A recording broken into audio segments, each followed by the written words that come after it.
Olá, querida, que a paz do Senhor seja contigo. Hoje eu quero conversar um pouco com você sobre a rejeição durante a nossa caminhada cristã.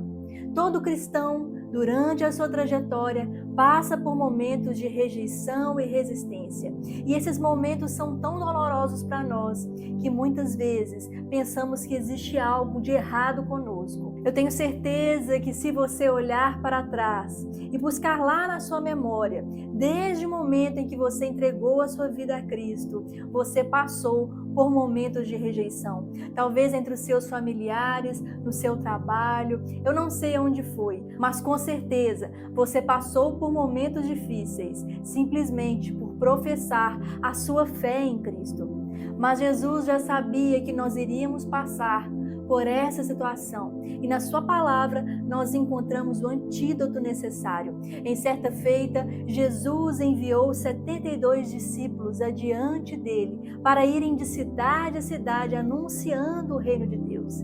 Mas antes disso, ele deu algumas lições importantes e necessárias, não apenas para aqueles discípulos, mas para cada uma de nós. Jesus deixa claro que algumas situações difíceis poderiam acontecer com eles, mas não somente os alerta, também firma no coração deles a missão, o propósito e o objetivo pelo qual ele os estava enviando. Isso é muito importante, porque quando nós estamos focados e certos da nossa identidade, da missão e do propósito da nossa vida, quando passamos por momentos de rejeição, de ofensa, isso não tem poder de encontrar espaço em nosso coração. Vejamos então o que está escrito no Evangelho de Jesus, segundo escreveu Lucas, no capítulo 10, a partir do versículo 1. Depois disso, o Senhor escolheu mais 72 de seus seguidores e os enviou de dois em dois, a fim de que fossem adiante dele para cada cidade e lugar aonde ele tinha de ir. Antes de os enviar, ele disse: a colheita é grande, mas os trabalhadores são poucos. Por isso, peçam ao dono da plantação que mande trabalhadores para fazerem a colheita. Vão, eu estou mandando vocês como ovelhas para o meio de lobos. Não levem bolsa, nem sacola, nem sandálias. Não parem no caminho para cumprimentar ninguém. Quando entrarem numa casa, façam primeiro essa saudação: que a paz esteja nessa casa. Se um homem de paz morar ali, deixem a saudação com ele. Mas se o homem não for de paz, retirem a saudação. Fiquem na mesma casa e comam e bebam o que lhe oferecerem, pois o trabalhador merece seu salário. Não fiquem mudando de uma casa para outra. Quando entrarem numa cidade e forem bem recebidos, comam a comida que derem a vocês. Curem os doentes daquela cidade e digam ao povo dali: o reino de Deus chegou até vocês. Porém, quando entrarem numa cidade e não forem bem recebidos, vão pelas ruas dizendo: até a poeira dessa cidade que grudou nos nossos pés, nós sacudimos contra vocês. Mas lembrem disso, o reino de Deus chegou até vocês.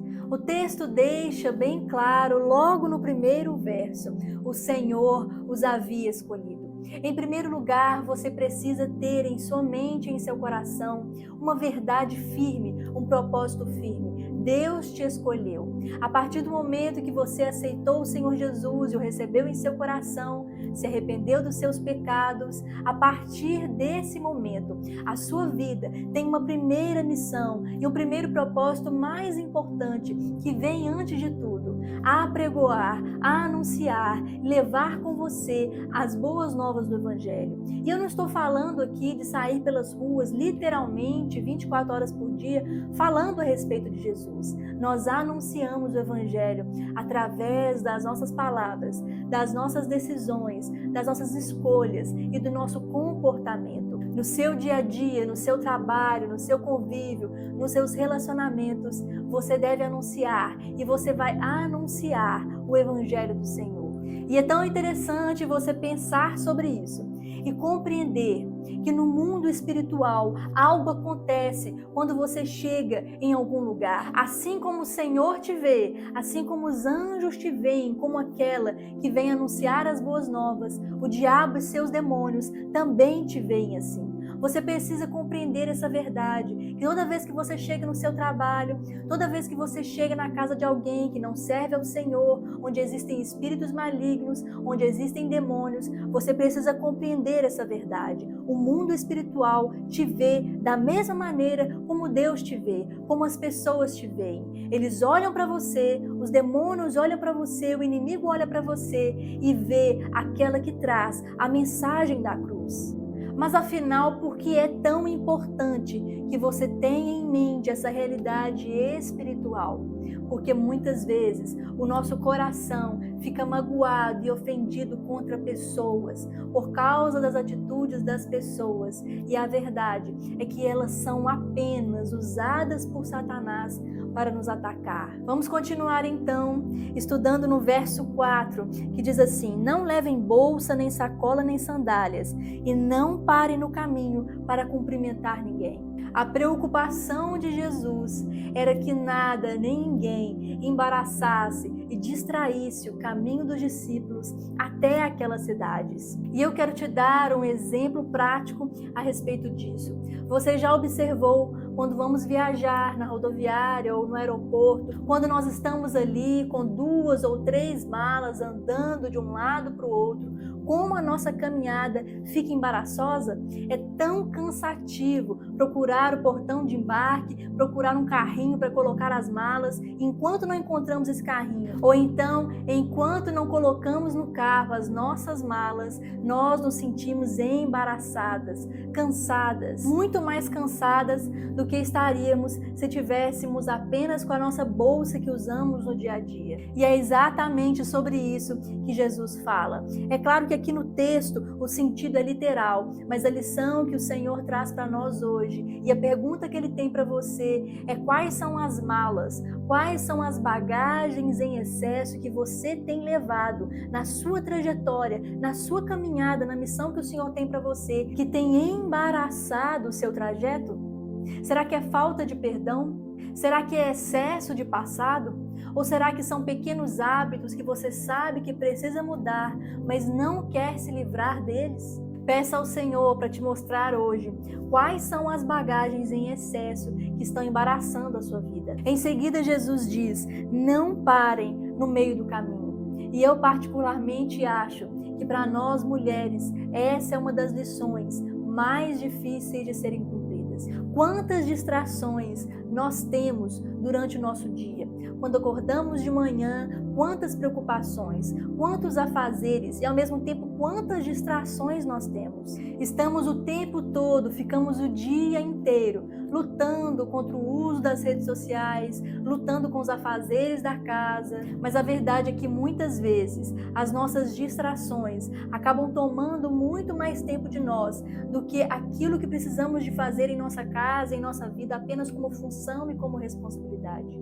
Jesus não espera que nós deixemos a nossa casa abandonada para servir a Ele, ou que nós deixemos de ter uma vida social para servir a Ele, mas nós precisamos discernir aquilo que é função daquilo que é distração. Peça ao Senhor para que Ele te dê a graça de não parar no meio do caminho, de não ficar parando no meio do seu dia com distrações. Peça ao Espírito Santo que fale ao seu coração e te mostre uma estratégia para vencer isso no seu dia a dia. E principalmente, peça ao Senhor sabedoria. Essa é a chave para vencer as distrações. E é interessante perceber que do versículo 1 até o versículo 4, Jesus ainda não falou das situações difíceis de rejeição que eles poderiam viver durante o cumprimento da sua missão. Ele está apenas falando a respeito do preparo para seguir o caminho até chegar nessas cidades. E isso traz uma lição para nós. Muitas vezes, a rejeição, a mágoa e a ofensa encontra lugar em nosso coração, porque nós não nos preparamos para cumprir o propósito. Nós não nos preparamos para o confronto. E não se preparar para o confronto é certeza de derrota. Então, a partir do versículo 5, aí sim, Jesus começa a falar sobre o confronto e a resistência. Quando entrarem numa casa, façam primeiro a saudação, que a paz esteja nessa casa. Se o homem de paz morar ali, deixem a saudação, mas se o homem não for de paz, retirem. Você pode perceber que Jesus não gasta muito tempo passando a mão na cabeça dos discípulos. Ele firma o tempo inteiro no coração de cada discípulo que o propósito é suficiente para os fazê-los resistentes a essas situações. Em seguida ele diz: curem os doentes daquela cidade e digam ao povo dali: o reino de Deus chegou até vocês. Jesus mostra que havia uma unção e uma autoridade sobre a vida de cada um deles. E eles não precisavam de se sentir ofendidos ou desprezados, mas deveriam seguir em frente e apregoar o reino do Senhor e revelar o poder de Deus.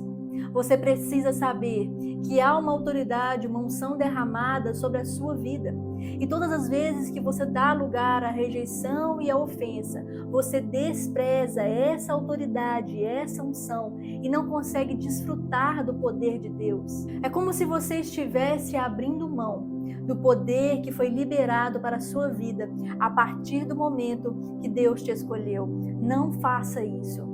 Em seguida, Jesus continua orientando os seus discípulos. Fiquem na mesma casa, comam e bebam o que lhe oferecerem. E em seguida, não fiquem mudando de uma casa para outra. É necessário que você tenha discernimento da missão e do propósito que o Senhor tem para a sua vida nesse tempo. Não fique mudando o seu foco. Não mude o seu objetivo antes do Senhor te dar uma nova direção. Muitas vezes abandonamos uma obra que o Senhor está fazendo através de nós quando as situações apertam, quando as situações difíceis começam a acontecer. Não faça isso. Espere até uma nova direção do Senhor. Enquanto Ele não te der uma nova direção, continue fazendo aquilo que Ele te mandou fazer. Não fique mudando de obra em obra, de objetivo em objetivo, de ministério em ministério. E em último lugar, o Senhor Jesus dá uma ordem tão poderosa e tão verdadeira para nós. Porém, quando entrarem numa cidade e não forem bem recebidos, vão pelas ruas dizendo: até a poeira que grudou nos nossos pés, nós sacudimos contra vocês. Isso significa não ter parte com aquelas pessoas e não levar com você os resíduos da ofensa, da rejeição. Hoje o Senhor Jesus te convida a refletir sobre essa palavra, a dar uma atenção especial a ela, porque se você deixar essa palavra entrar em seu coração e entrar em sua mente, pode ter certeza que a sua visão mudará. O seu entendimento do chamado, do propósito que o Senhor tem para a sua vida mudará radicalmente. E a forma como você reage a essas situações de resistência mudarão completamente. E lembre-se sempre de uma palavra contida em Efésios, no capítulo 6, no versículo 12. Pois nós não estamos lutando contra seres humanos, mas contra as forças espirituais do mal que vivem nas alturas, isto é, governos, autoridades e poderes que dominam completamente este mundo de escuridão. Que Deus te abençoe. Até o próximo vídeo. Tchau.